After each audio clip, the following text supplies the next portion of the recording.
ਸਤਿ ਸ਼੍ਰੀ ਅਕਾਲ। ਤੁਸੀਂ ਜੁੜੇ ਹੋਏ ਹੋ ਪੰਜਾਬੀ ਰੇਡੀਓ ਯੂਐਸਏ ਦੇ ਨਾਲ ਤੇ ਮੈਂ ਹਾਂ ਪ੍ਰਵੀਨ ਸ਼ਰਮਾ ਲੈ ਕੇ ਹਾਜ਼ਰ ਹਾਂ ਪ੍ਰੋਗਰਾਮ ਖਬਰ ਤੇ ਨਜ਼ਰ ਪ੍ਰੋਗਰਾਮ ਦੇ ਵਿੱਚ ਕਈ ਅਹਿਮ ਤੇ ਕਈ ਖਾਸ ਖਬਰਾਂ ਨੂੰ ਲੈ ਕੇ ਚਰਚਾ ਕਰਨ ਦੇ ਲਈ ਜੁੜ ਚੁੱਕੇ ਨੇ ਪੰਜਾਬ ਤੋਂ ਪੱਤਰਕਾਰ ਦੀਪਕ ਸ਼ਰਮਾ ਚਨਾਰਥਲ ਜੀ। ਸ਼ਰਮਾ ਜੀ, ਸਤਿ ਸ਼੍ਰੀ ਅਕਾਲ। ਸਵਾਗਤ ਹੈ ਜੀ ਪੰਜਾਬੀ ਰੇਡੀਓ ਯੂਐਸਏ ਤੇ। ਸਤਿ ਸ਼੍ਰੀ ਅਕਾਲ ਪ੍ਰਵੀਨ ਜੀ, ਸਾਰੇ ਦਰਸ਼ਕਾਂ ਨੂੰ ਸਰੋਤਿਆਂ ਨੂੰ ਪਿਆਰ ਭਰੀ ਸਤਿ ਸ਼੍ਰੀ ਅਕਾਲ ਜੀ। ਅੱਗੇ ਵਧਣ ਤੋਂ ਪਹਿਲਾਂ ਧੰਨਵਾਦ ਕਰਦੇ ਚਲੀਏ ਸਪਾਂਸਰਸ ਦਾ, ਜਿਹੜੇ ਜ਼ਰੀਆ ਬਣਦੇ ਨੇ ਇਹਨਾਂ ਪ੍ਰੋਗਰਾਮਾਂ ਨੂੰ ਤੁਹਾਡੇ ਤੱਕ ਪਹੁੰਚਾਉਣ ਦੇ ਲਈ। ਖਾਲਸਾ ਇੰਸ਼ੋਰੈਂਸ ਏਜੰਸੀ ਵਾਲੇ, ਜਿਨ੍ਹਾਂ ਤੋਂ ਤੁਸੀਂ ਹਰ ਤਰੀਕੇ ਦੀ ਇੰਸ਼ੋਰੈਂਸ ਲੈ ਸਕਦੇ ਹੋ। ਇੰਸ਼ੋਰੈਂਸ ਬਾਰੇ ਪਤਾ ਕਰਨ ਦੇ ਲਈ ਇਹਨਾਂ ਦਾ ਨੰਬਰ ਹੈ 468-272-2500।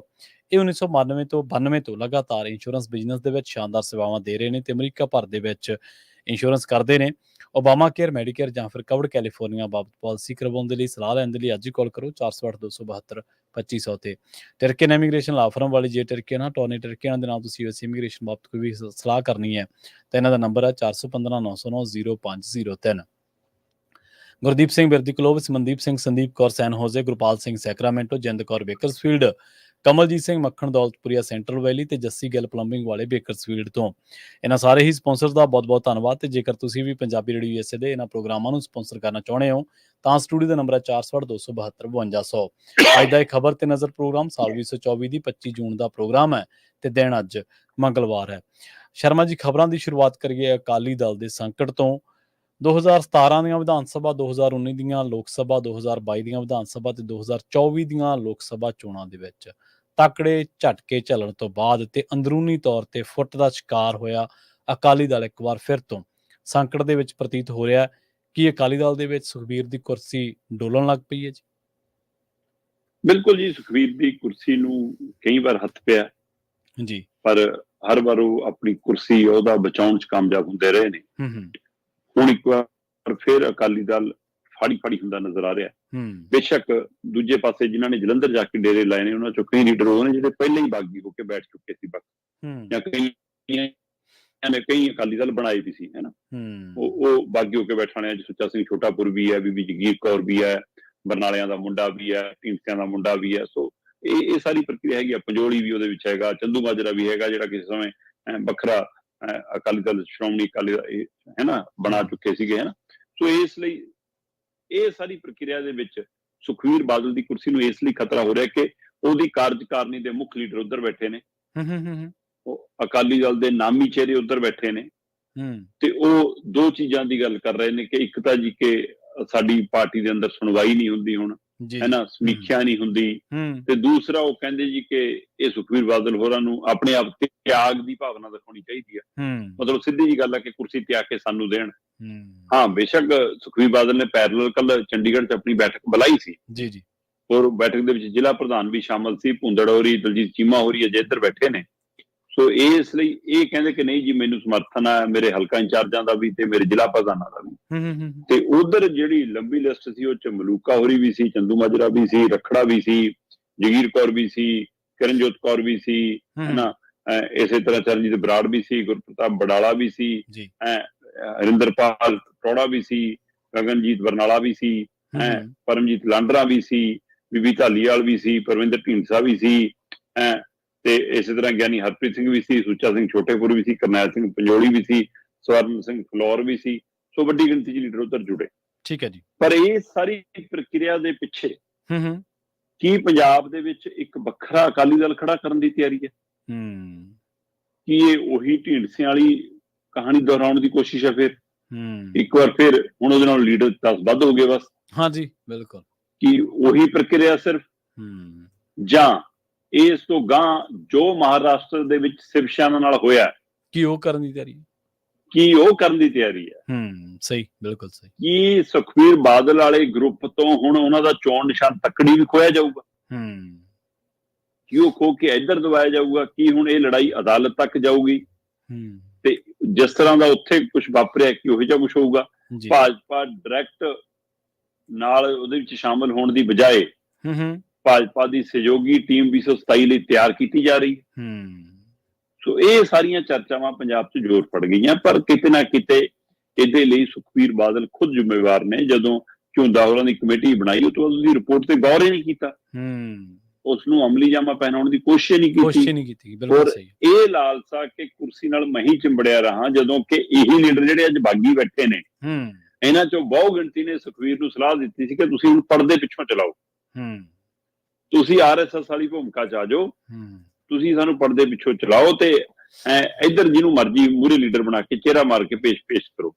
ਪਰ ਸੁਖਵੀਰ ਬਾਦਲ ਨੂੰ ਵੀ ਤਾਂ ਪਤਾ ਹੀ ਹੈ ਕਿ RSS ਦੀ ਹੁਣ ਹਾਲਤ BJP ਚ ਕਹੀ ਜੀ, ਉਹਨਾਂ ਦਾ ਪ੍ਰਧਾਨ JP ਨੱਡਾ ਜਿਵੇਂ ਕਹਿੰਦਾ ਕਿ ਹੁਣ ਸਾਨੂੰ RSS ਦੀ ਲੋੜ ਨਹੀਂ, ਸੁਖਵੀਰ ਬਾਦਲ ਨੂੰ ਡਰ ਸੀਗਾ ਇੱਕ ਵਾਰ ਮੇਰੇ ਹੱਥੋਂ ਗਈ ਮੁੜ ਕੇ ਮੇਰੇ ਹੱਥ ਆਉਣੀ ਨਹੀਂ। ਬਿਲਕੁਲ ਸਹੀ ਹੈ। ਇਹ ਇਸ ਲਈ ਛੱਡਣ ਲਈ ਤਿਆਰ ਨਹੀਂ। ਮਤਲਬ ਦੋਏ ਧਿਰਾਂ ਕੁਰਸੀ ਦੀ, ਅਹੁਦੇ ਦੀ, ਹੋਂਦ ਦੀ, ਹਉਮੈ ਦੀ, ਤਾਕਤ ਦੀ ਇਹਦੀ ਲੜਾਈ ਤਾਂ ਲੜ ਰਹੀਆਂ। ਪਰ ਅਕਾਲੀ ਦਲ ਨਿਘਾਰ ਕਿਉਂ ਆਇਆ, ਅਕਾਲੀ ਦਲ ਦਾ ਵੋਟ ਬੈਂਕ ਕਿਉਂ ਘਟਿਆ, ਅਕਾਲੀ ਦਲ ਇਸ ਸਥਿਤੀ 'ਚ ਕਿਉਂ ਆਇਆ, ਇਹਦੇ ਉੱਤੇ ਗੰਭੀਰਤਾ ਨਾਲ ਗੱਲ ਕਰਨ ਲਈ ਕੋਈ ਤਿਆਰ ਨਹੀਂ ਜੀ। ਬਿਲਕੁਲ ਇਸ ਪਹਿਲੂ ਨੂੰ ਬਚਣ ਲਈ ਕੋਈ ਤਿਆਰ ਨਹੀਂ ਕਿ ਸ਼੍ਰੋਮਣੀ ਅਕਾਲੀ ਦਲ ਇਸ ਸਥਿਤੀ 'ਚ ਆਇਆ ਕਿਉਂ, ਜਦੋਂ ਕਿ ਅੱਜ ਦੀ ਤਰੀਕ ਦੇ ਵਿੱਚ ਵੀ ਸ਼੍ਰੋਮਣੀ ਅਕਾਲੀ ਦਲ ਕੋਲ ਜਾਂ ਆਪਾਂ ਕਹੀਏ ਪੰਥਕ ਧਿਰਾਂ ਕੋਲ ਪੰਜਾਬ 'ਚ 26% ਵੋਟ ਸਿੱਧੀ ਖੜੀ ਨਜ਼ਰ ਆਉਂਦੀ ਆ। ਉਹ ਸਥਿਤੀ ਜਦੋਂ ਇਹ ਵੰਡੇ ਹੋਏ ਨੇ, ਜੇ ਇੱਕ ਸੁਰ 'ਚ ਹੋਣਗੇ, ਇਕਜੁੱਟ ਹੋਣਗੇ, ਪੰਜਾਬ ਪ੍ਰਤੀ, ਪੰਥ ਪ੍ਰਤੀ, ਕੌਮ ਪ੍ਰਤੀ, ਸੂਬੇ ਪ੍ਰਤੀ, ਪੰਜਾਬੀਅਤ ਪ੍ਰਤੀ ਆਪਣੀ ਇੱਛਾ ਸ਼ਕਤੀ ਸਪਸ਼ਟ ਰੂਪ 'ਚ ਦਿਖਾਉਣਗੇ, ਹੋ ਸਕਦਾ ਵੋਟ ਬੈਂਕ ਵੱਧ ਜਾਵੇ। ਤੁਸੀਂ 2024 ਦੀਆਂ ਲੋਕ ਸਭਾ ਚੋਣਾਂ 'ਚ ਝਾਤ ਮਾਰ ਕੇ ਦੇਖੋ, ਸ਼੍ਰੋਮਣੀ ਅਕਾਲੀ ਦਲ ਤੇ ਉਹਨਾਂ ਦੇ ਉਮੀਦਵਾਰ ਚਾਹੇ ਸਾਰੀਆਂ ਸੀਟਾਂ ਤੇ ਚੌਥੇ ਨੰਬਰ ਤੇ ਆਏ ਜੀ, ਹੈ ਨਾ, ਕੱਲੀ ਬੀਬੀ ਨੂੰ ਛੱਡ ਕੇ, ਪਰ ਤਾਂ ਵੀ ਉਹ 13% ਦੇ ਕਰੀਬ ਵੋਟ ਲੈ ਕੇ ਗਏ। ਉਸ ਤੋਂ ਬਾਅਦ ਅੰਮ੍ਰਿਤਪਾਲ ਸਿੰਘ, ਸਰਬਜੀਤ ਸਿੰਘ ਖਾਲਸਾ, ਸ਼੍ਰੋਮਣੀ ਅਕਾਲੀ ਦਲ ਅੰਮ੍ਰਿਤਸਰ ਤੇ ਇਸ ਤਰ੍ਹਾਂ ਜਿਹੜੇ ਵਿਅਕਤੀ ਖੜੇ ਸੀਗੇ, ਉਹਨਾਂ ਸਾਰਿਆਂ ਨੂੰ ਵੀ 12% ਤੋਂ ਉੱਪਰ 12.5% ਦੇ ਕਰੀਬ ਵੋਟ ਪਈ ਹੈ।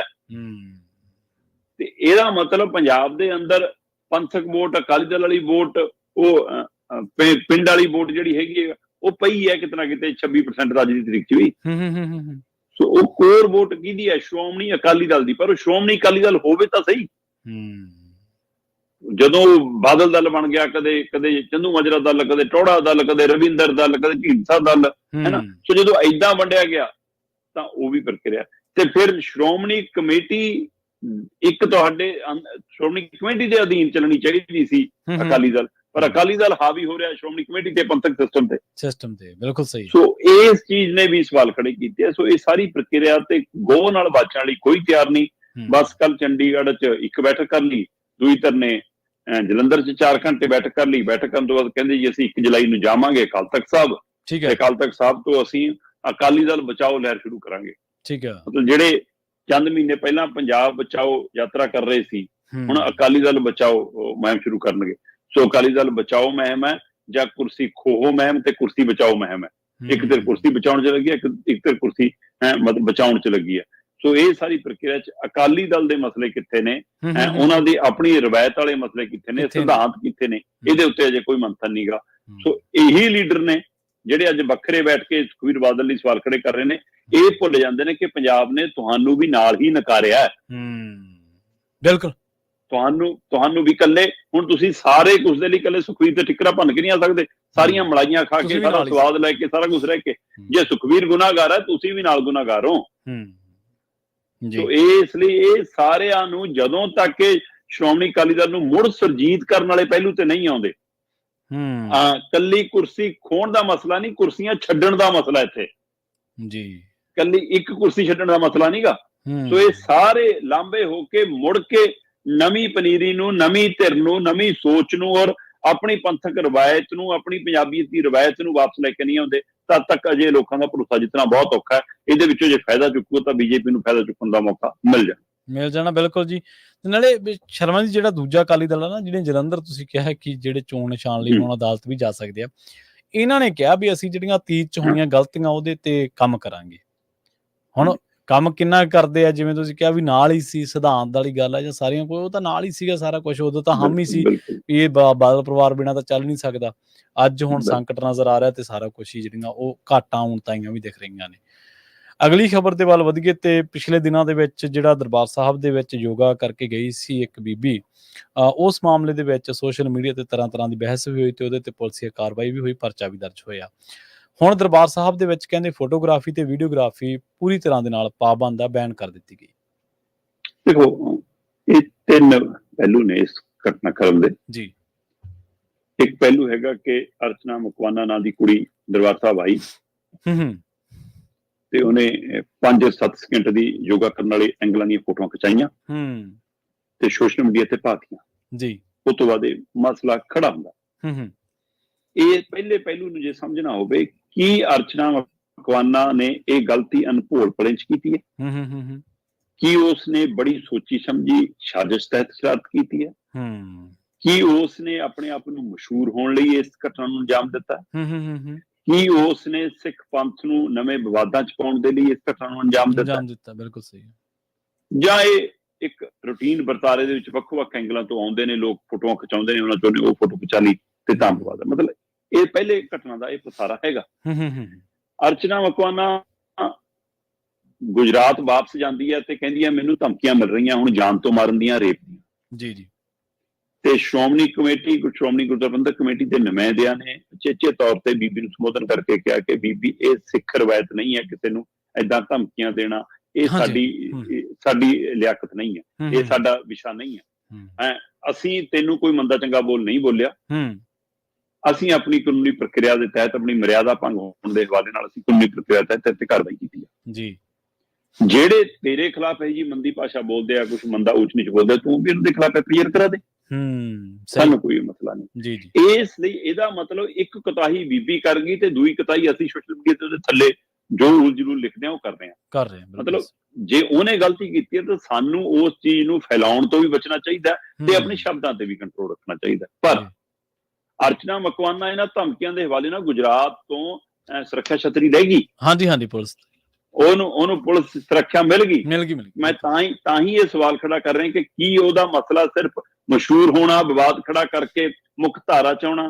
ਕਿਉਂਕਿ ਹੁਣ ਸੋਸ਼ਲ ਮੀਡੀਆ ਦੇਖੋ, ਜਦੋਂ ਕੋਈ ਇਹੋ ਜਿਹੀ ਘਟਨਾ ਹੁੰਦੀ ਹੈ, ਚਾਹੇ ਉਹ ਕਿਸੇ ਮਨਸ਼ਾ ਨੂੰ, ਮੈਂ ਕਹਿੰਦਾ ਬੀਬੀ ਦੀ 1% ਵੀ ਆਪਾਂ ਮੰਨ ਲਈਏ ਕਿ ਮਨਸ਼ਾ ਨਹੀਂ ਸੀ ਕੋਈ ਅਜਿਹੀ, ਜਮਾਨ ਜਾਣ ਸੀ, ਮੈਂ ਕਹਿੰਦਾ ਮੰਨ ਲਈਏ ਜਮਾਨ ਜਾਣ ਸੀ,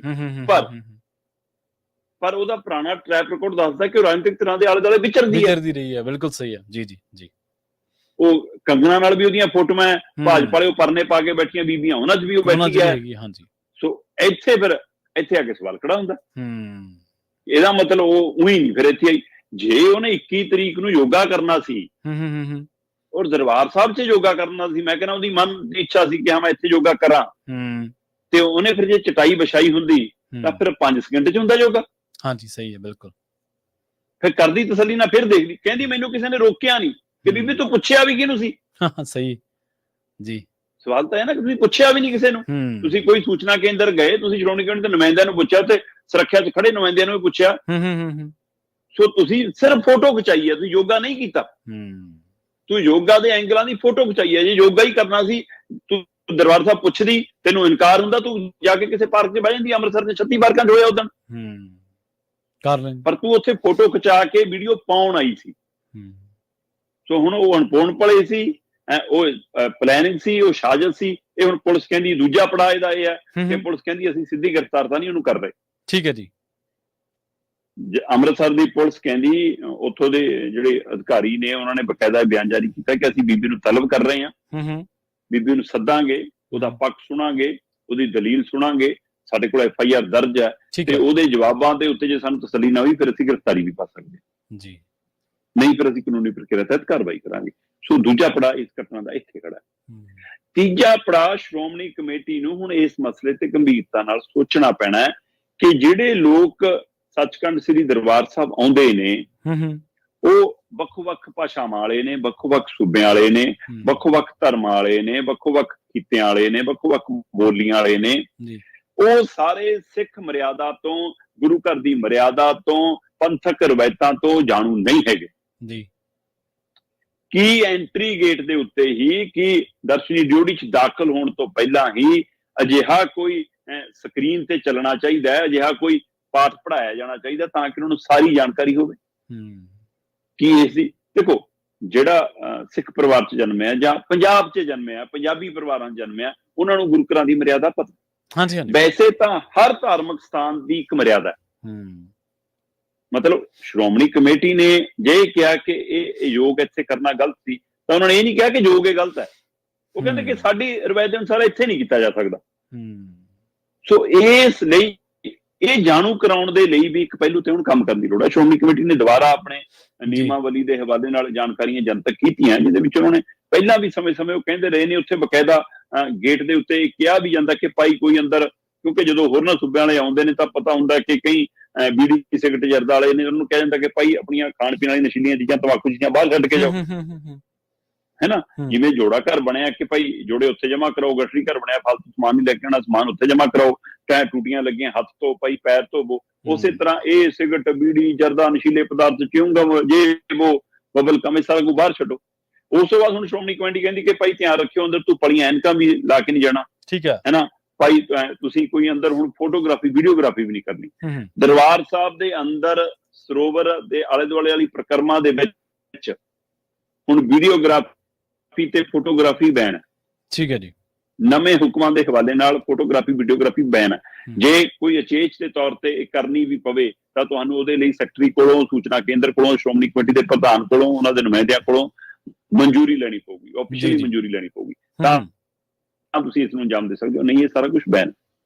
ਇਸੇ ਤਰ੍ਹਾਂ ਉਹ ਕਹਿੰਦੇ ਪਵਿੱਤਰ ਸਰੋਵਰ ਦੇ ਵਿੱਚ ਜਦੋਂ ਤੁਸੀਂ ਇਸ਼ਨਾਨ ਕਰਨਾ ਹੈ ਤਾਂ ਉਹ ਇਸ਼ਨਾਨ ਕਰਨਾ ਹੈ, ਤਾਰੀਆਂ ਨਹੀਂ ਲਾਉਣੀਆਂ। ਠੀਕ ਹੈ। ਇੱਥੇ ਕੋਈ ਸ਼ੈਂਪੂ ਸਾਬਣ ਨਹੀਂ ਵਰਤਣਾ। ਦੇਖੋ ਸੱਚਖੰਡ ਦਰਬਾਰ ਸਾਹਿਬ ਕੋਈ ਸੈਰਗਾਹ ਨਹੀਂ ਹੈ, ਇਹ ਸਮਝਣਾ ਪਊਗਾ। ਇਹ ਸਾਡੇ ਸ਼ਰਧਾਲੂਆਂ ਨੂੰ, ਮੈਂ ਕਹਿੰਦਾ ਕਿਸੇ ਵੀ, ਚਾਹੇ ਤੁਸੀਂ ਅੰਮ੍ਰਿਤਸਰ ਦੇ ਦੁਰਗਿਆਣਾ ਮੰਦਿਰ ਚੱਲੇ ਹੋ ਜਾਂ ਦੇਸ਼ ਦੇ ਕਿਸੇ ਹੋਰ ਧਰਮ ਦੇ ਧਾਰਮਿਕ ਸਥਾਨ ਤੇ ਚੱਲੇ ਹੋ, ਧਾਰਮਿਕ ਸਥਾਨ ਸੈਰਗਾਹ ਨਹੀਂ ਹੁੰਦੇ।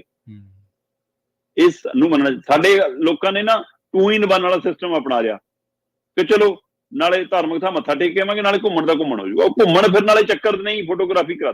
ਮਤਲਬ ਤੁਸੀਂ ਦਰਬਾਰ ਸਾਹਿਬ ਆਏ ਹੋ ਇੱਕ ਨਤਮਸਤਕ ਹੋਣ, ਸ਼ਰਧਾ ਨਾਲ ਮੱਥਾ ਟੇਕਣ, ਤੁਸੀਂ ਉੱਥੇ ਅਰਜ਼ੋਈ ਕਰਨ, ਅਰਦਾਸ ਕਰਨ, ਹੈ ਨਾ, ਆਪਣੇ ਸਕੂਨ ਦੇ ਲਈ, ਆਪਣੀ ਸ਼ਾਂਤੀ ਦੇ ਲਈ। ਪਰ ਤੁਸੀਂ ਉੱਥੇ ਆ ਕੇ ਸੈਲਫੀਆਂ ਨੂੰ ਜੇ ਸ਼ਾਂਤੀ ਸਮਝੋਗੇ, ਫੋਟੋਗ੍ਰਾਫੀ ਨੂੰ ਤੇ ਤੁਰੰਤ ਉੱਥੇ ਹੀ ਖਿੱਚੋ ਤੇ ਉੱਥੇ ਹੀ ਪਾ ਦਿਓ ਫਟਾਫਟ, ਫਿਰ ਇਹਦਾ ਮਤਲਬ ਤੁਹਾਡੇ ਅੰਦਰ ਉਹ ਭਾਵਨਾ ਕਿੱਥੇ ਹੈ ਜਿਹੜੀ ਹੁਣ ਉਹ ਬੀਬੀ ਫੋਟੋਆਂ ਪਾ ਕੇ ਜਸਟੀਫਾਈ ਕਰਨ ਦੀ ਕੋਸ਼ਿਸ਼ ਕਰ ਰਹੀ ਹੈ। ਇੱਕ ਪਾਸੇ ਕਹਿੰਦੀ ਮੈਂ ਮਾਫੀ ਮੰਗ ਲਈ ਜੀ, ਦੂਏ ਪਾਸੇ ਬੀਬੀ ਜਸਟੀਫਾਈ ਕਰੀ ਜਾਂਦੀ ਹੈ ਕਿ ਦੇਖੋ ਜੀ ਇੱਥੇ ਤਾਂ ਪਹਿਲਾਂ ਵੀ ਹੁੰਦਾ ਸੀ ਜੀ, ਆ ਪੁਰਾਣੀਆਂ ਫੋਟੋਆਂ ਦੇਖੋ ਜੀ, ਉਹਨਾਂ ਨੂੰ ਨਹੀਂ ਰੋਕਿਆ, ਮੈਨੂੰ ਇਹ ਰੋਕਿਆ, ਹੈ ਨਾ।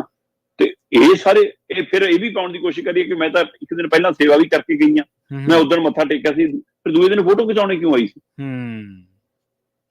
ਮਤਲਬ ਆਪਾਂ ਜੇ ਜਾ ਕੇ ਉੱਥੇ ਰਾਤ ਰਹਿਣੇ ਵੀ ਹੈ ਤਾਂ ਆਪਾਂ ਨੂੰ ਹੁੰਦਾ ਕਿ ਤੜਕੇ ਵੀ ਮੱਥਾ ਟੇਕਾਂਗੇ ਭਾਈ। ਜੀ ਬਿਲਕੁਲ, ਕਿ ਅੱਜ ਤਾਂ ਟੇਕ ਲਿਆ ਪਰ ਤੜਕੇ ਇਸ਼ਨਾਨ ਕਰਕੇ ਸੁੱਚੇ ਮੂੰਹ ਮੱਥਾ ਟੇਕਾਂਗੇ। ਆਪਾਂ ਤਾਂ ਇਸ ਭਾਵਨਾਵਾਂ ਨਾਲ ਵੀ ਜਾਂਦੇ ਹਾਂ। ਸੋ ਇਸ ਲਈ ਇਹਦਾ ਮਤਲਬ ਤੇਰਾ ਇਰਾਦਾ ਉਸ ਦਿਨ 21 ਜੂਨ ਨੂੰ ਇਹ ਕੀ ਸੀਗਾ? ਤੇ ਇਸ ਪ੍ਰਕਿਰਿਆ ਦੇ ਵਿੱਚ ਫਿਰ ਸ਼੍ਰੋਮਣੀ ਕਮੇਟੀ ਕਹਿੰਦੀ ਕਿ ਭਾਈ ਚਾਹੇ ਫੋਟੋਗ੍ਰਾਫੀ ਵਾਲਾ ਮਸਲਾ, ਇਹ ਸੈਰਗਾ ਨਹੀਂ ਹੈ ਕਿ ਇੱਥੇ ਆ ਕੇ ਤੁਸੀਂ ਐਨਕਾਂ ਲਾ ਫੋਟੋਆਂ ਖਿਚਾਓ ਜਾਂ ਹੈ ਨਾ ਐਂਗਲ ਬਣਾਉਣਾ ਫੋਟੋਆਂ ਖਿਚਾਓ। ਤੇ ਦੂਸਰਾ ਪਵਿੱਤਰ ਸਰੋਵਰ ਹੈ, ਸਵੀਮਿੰਗ ਪੂਲ ਨਹੀਂ ਹੈ, ਇਹਦੇ ਵਿੱਚ ਤਾਰੀਆਂ ਲਾਉਣੀਆਂ, ਸ਼ੈਂਪੂ ਸਾਬਣ ਲਾ ਕੇ ਨਹਾਉਣਾ ਨਹੀਂ ਹੈ। ਇੱਥੇ ਤੁਸੀਂ ਡੁਬਕੀ ਲਾ ਸਕਦੇ ਹੋ। ਸੋ ਇਸ ਤਰ੍ਹਾਂ ਦੀ ਪ੍ਰਕਿਰਿਆ ਫਿਰ ਸਿਰ ਢੱਕ ਕੇ ਜਾਣ ਵਾਲੀ ਪ੍ਰਕਿਰਿਆ ਤੋਂ ਆਪਾਂ ਸਾਰੇ ਵਾਕਫ ਹਾਂ ਕਿ ਜੇ ਬੀਬੀਆਂ ਨੇ ਤਾਂ ਉਹ ਚੁੰਨੀ ਲੈ ਕੇ ਜਾਣ, ਜੇ ਤੁਸੀਂ ਸਿੱਖ ਪਰਿਵਾਰ ਚੋਂ ਜਾਂ ਤੁਸੀਂ ਦਸਤਾਰਧਾਰੀ ਹੋ ਫਿਰ ਠੀਕ ਹੈ, ਤੁਹਾਡਾ ਸਿਰ ਢੱਕਿਆ, ਨਹੀਂ ਤਾਂ ਤੁਸੀਂ ਰੁਮਾਲ ਬੰਨੋ, ਪਰਨਾ ਬੰਨੋ ਕੋਈ। ਸੋ ਜੇਕਰ ਤੁਹਾਡੇ ਕੋਲ ਆਪਣਾ ਪ੍ਰਬੰਧ ਹੈਗਾ ਤਾਂ ਵੀ ਠੀਕ ਹੈ, ਨਹੀਂ ਉੱਥੇ ਪ੍ਰਬੰਧ ਹੈਗਾ ਇਹ। ਸੋ ਇਹ ਸਾਰੀਆਂ ਚੀਜ਼ਾਂ ਦੇ ਹਵਾਲੇ ਨਵੇਂ ਸਿਰੇ ਤੋਂ ਹਦਾਇਤਾਂ ਜਾਰੀ ਕੀਤੀਆਂ ਤੇ ਇਸ ਹਦਾਇਤਾਂ ਦੇ ਉੱਤੇ ਲੋਕਾਂ ਨੂੰ, ਸੰਗਤ ਨੂੰ ਅਮਲ ਕਰਨ ਦੀ ਅਪੀਲ ਕੀਤੀ ਆ।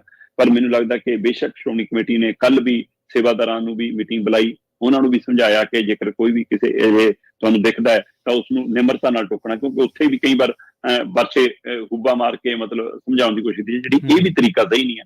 ਉਹਨਾਂ ਨੂੰ ਵੀ ਪੂਰੀ ਤਰ੍ਹਾਂ ਨਾਲ ਤਿਆਰ ਕਰਨ ਦੀ ਲੋੜ ਹੈ ਕਿ ਭਾਈ ਜਿਹੜਾ ਪੂਰੇ ਬਾਹਰਲੇ ਸੂਬਿਆਂ ਤੋਂ ਆਇਆ, ਹੋਰ ਭਾਸ਼ਾਵਾਂ ਤੋਂ ਆਇਆ, ਉਹ ਕਈ ਵਾਰ ਵਾਕਫ ਨਹੀਂ ਹੁੰਦਾ, ਉਹਨੂੰ ਨਿਮਰਤਾ ਨਾਲ ਸਮਝਾਓ ਤਾਂ ਕਿ ਉਹਦੀ ਇਹਦੇ ਪ੍ਰਤੀ ਸ਼ਰਧਾ ਬਣੇ। ਸੋ ਇਹ ਸਾਰੀ ਪ੍ਰਕਿਰਿਆ ਨੂੰ ਵੀ ਅਪਣਾਉਣ ਦੀ ਲੋੜ ਹੈ। ਪਰ ਮੈਨੂੰ ਲੱਗਦਾ ਕਿ ਇਸ ਨੂੰ ਇੱਕ ਹਰ ਗੁਰੂ ਘਰ ਦੇ ਅੰਦਰ, ਹਰ ਧਾਰਮਿਕ ਸਥਾਨ ਦੇ ਉੱਤੇ ਜਾਂ ਅੰਮ੍ਰਿਤਸਰ ਉਤਰਦਿਆਂ ਹੀ ਬੱਸ ਅੱਡੇ, ਰੇਲਵੇ ਸਟੇਸ਼ਨ ਤੋਂ ਲੈ ਕੇ ਪਲਾਜ਼ੇ ਤੱਕ ਸਾਰੇ ਥਾਵਾਂ ਤੇ ਕੁਝ ਜਿਹੀਆਂ ਸਕਰੀਨਾਂ ਲੱਗਣੀਆਂ ਚਾਹੀਦੀਆਂ। ਆ ਮਸ਼ਹੂਰੀ ਵਾਲੀਆਂ ਸਕਰੀਨਾਂ ਚੱਲੀ ਜਾਂਦੀਆਂ ਜਿਹਨੂੰ ਲੈ ਕੇ ਵਿਵਾਦ ਹੁੰਦਾ, ਹੈ ਨਾ। ਹੁਣ ਸਾਰਾ ਗੱਡੀ ਵਾਲੀ ਵੈਬਸਾਈਟ ਦੇ ਨਾਂ ਤੇ ਠੱਗੀ ਹੁੰਦੀ ਹੈ। ਮੈਂ ਕੱਲ ਨੂੰ ਰਿਪੋਰਟ ਪੂਰੀ ਕਰੂੰਗਾ, ਮੈਂ ਜੋ ਇਕੱਠੀ ਕਰ ਰਿਹਾ ਸਾਰੀ, ਕਿ ਉੱਥੇ ਕਿੰਨੀ ਵੱਡੀ ਠੱਗੀ ਚੱਲ ਰਹੀ ਹੈ ਉਸ ਵੈਬਸਾਈਟ ਦੇ ਨਾਂ ਦੇ ਉੱਤੇ, ਹੈ। ਸੋ ਇਸ ਤਰ੍ਹਾਂ ਦੇ ਮਤਲਬ ਇਹ ਜਿਹੜੇ ਕੰਮ ਹੁੰਦੇ ਨੇ ਰੋਕਣ ਦੇ ਲਈ ਹਰ ਥਾਂ ਦੇ ਉੱਤੇ ਸਕਰੀਨ ਲੱਗੀ ਹੋਵੇ ਜਿਹੜੀ ਤੁਹਾਨੂੰ ਜਾਣਕਾਰੀ ਦੇਵੇ ਕਿ ਭਾਈ ਗੁਰੂ ਘਰ ਚੱਲੇ ਹੋ ਤਾਂ ਉਹਦੀ ਆਹ ਮਰਿਆਦਾ, ਆਹ ਚੀਜ਼ਾਂ ਦਾ ਧਿਆਨ ਰੱਖਣਾ, ਆਹ ਚੀਜ਼ਾਂ ਕਰਨੀਆਂ, ਚੀਜ਼ਾਂ ਨਹੀਂ ਕਰਨੀਆਂ। ਸੋ ਇਸ ਤਰੀਕੇ ਦੇ ਨਾਲ ਇਸ ਪਹਿਲੂ ਨੂੰ ਅਪਣਾਉਣ ਦੀ ਲੋੜ ਹੈ। ਔਰ ਇਹ ਮੇਰੀ ਬੇਨਤੀ ਹੈ, ਜਿਹੜਾ ਵੀ ਸਾਡਾ ਕੋਈ ਸਰੋਤਾ ਸੁਣ ਰਿਹਾ ਉਹ ਕਿਤੇ ਤੱਕ ਵੀ ਪਹੁੰਚਾ ਸਕਦਾ। ਅਸੀਂ ਬੀਬੀਆਂ ਅਰਚਨਾ ਵਾਲੀਆਂ ਇਹੀਆਂ ਪੋਸਟਾਂ ਤਾਂ ਸ਼ੇਅਰ ਕਰੀ ਜਾਂਦੇ ਹਾਂ, ਪਰ ਆਹ ਜਾਣਕਾਰੀ ਵਾਲੀ ਅਸੀਂ ਸ਼ੇਅਰ ਕਰਦੇ ਹਾਂ। ਸੋ ਇਸ ਲਈ ਪਹਿਲਾਂ ਤਾਂ ਮਨ 'ਚ ਇਹ ਪੱਕਾ ਕਰੋ ਕਿ ਚਾਹੇ ਦਰਬਾਰ ਸਾਹਿਬ ਚੱਲੇ ਹੋ, ਚਾਹੇ ਕਿਸੇ ਹੋਰ ਧਾਰਮਿਕ ਸਥਾਨ ਤੇ ਚੱਲੇ ਹੋ, ਜਦੋਂ ਵੀ ਧਾਰਮਿਕ ਸਥਾਨ ਤੇ ਜਾਓ ਤਾਂ ਯਾਦ ਰੱਖੋ ਕਿ ਧਾਰਮਿਕ ਸਥਾਨ ਸੈਰਗਾਹ ਨਹੀਂ ਹੈ, ਸੱਚਖੰਡ ਦਰਬਾਰ ਸਾਹਿਬ ਸੈਰਗਾਹ ਨਹੀਂ ਹੈ। ਇਸ ਗੱਲ ਦੇ ਉੱਤੇ ਗੌਰ ਕਰਨ ਦੀ ਲੋੜ ਹੈ। ਜੀ ਬਿਲਕੁਲ ਸ਼ਰਮਾ ਜੀ, ਤੁਸੀਂ ਬੜੀ ਤਫਸੀਲ ਦੇ ਨਾਲ ਇਹ 'ਤੇ ਚਰਚਾ ਕੀਤੀ ਔਰ ਇਹ ਸਾਨੂੰ ਸਾਰਿਆਂ ਨੂੰ ਧਿਆਨ ਰੱਖਣਾ ਚਾਹੀਦਾ। ਜਿਵੇਂ ਤੁਸੀਂ ਕਿਹਾ ਨਾ ਕਿ ਬਈ ਜਿਹੜੀਆਂ ਮਸ਼ਹੂਰੀ ਵਾਲੀਆਂ ਜੇ LCDਆਂ ਉਹ ਲੱਗ ਸਕਦੀਆਂ ਵੱਡੀਆਂ ਸਕਰੀਨਾਂ, ਤਾਂ ਫਿਰ ਉਹ ਕਿਉਂ ਲੱਗ ਸਕਦੀਆਂ ਜਿਹੜੀਆਂ ਦੱਸਣ ਕਿ ਭਾਈ ਆਹ ਕਰਨਾ ਨਹੀਂ ਕਰਨਾ ਅੰਦਰ। ਬਿਲਕੁਲ ਬਿਲਕੁਲ। ਕੇਜਰੀਵਾਲ ਨੂੰ ਕਹਿੰਦੇ ਜੇਲ੍ਹ 'ਚ ਹੀ ਰਹਿਣਾ ਪਊਗਾ ਜੀ। ਪ੍ਰਵੀਨ ਜੀ, ਜਦੋਂ ਅਰਵਿੰਦ ਕੇਜਰੀਵਾਲ ਨੂੰ ਜ਼ਮਾਨਤ ਦੀ ਖਬਰ ਆਈ, ਹਾਂਜੀ, ਤੇ ਉਹ ਦੇਰ ਸ਼ਾਮ ਨੂੰ ਆਈ ਸੀ, ਰਾਤ ਨੂੰ 7-8 ਵਜੇ। ਹਾਂਜੀ ਹਾਂਜੀ।